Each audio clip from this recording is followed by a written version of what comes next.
Last night I had a dream about you. You were on top of a mountain looking down at the world. You were content because you were able to reflect on how much you had accomplished from when you started. You were super excited because you had finally made it. You told me all about the sacrifices that you had to make, the long hours that you had to work, and the struggles you went through to get there. You told me that there were many times that you thought about giving up, but you didn't. And when I asked you about the reasons why, with a tremendous passion, you told me. You know, there were many days that I didn't feel like working, but I understood that I needed to provide a better future for my family. I understood that the vision was bigger than myself. I understood that there were people out there trying to accomplish the same thing that I was trying to accomplish, and that most likely at the rate that I was going, I was really behind.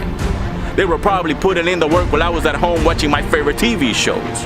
But you know what? One day, I finally decided to wake up.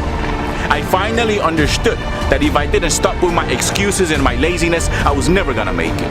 I understood that he who does not work shall not eat. I understood that if you borrow and borrow, you will always be a slave to the lender, and I was done being a slave. I understood that it was up to me to make things happen, so I did.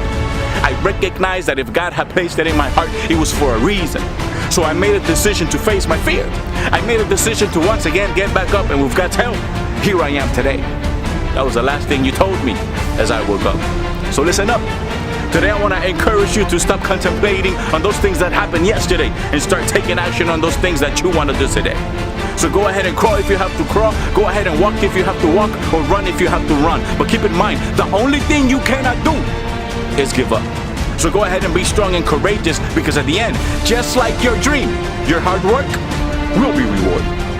Like always, remember that every seed that you plant takes time to grow, but you have to water it, you have to take care of it, and at the end, you will see the results. Listen, if this information was helpful to you in any way, shape, or form, the only thing that I ask as a token of appreciation is for you to share it on your timeline. Listen, the goal of sowing seeds is to sow seeds of hope onto other people's lives, because you might never know what your friends might be going through. Go ahead and like the page, Sowing Seeds with Jay. We're trying to get 300 likes on the page. I cannot do this without you. I see your likes, I see your comments, I see your messages. It truly, truly means the world to me. See you guys next week.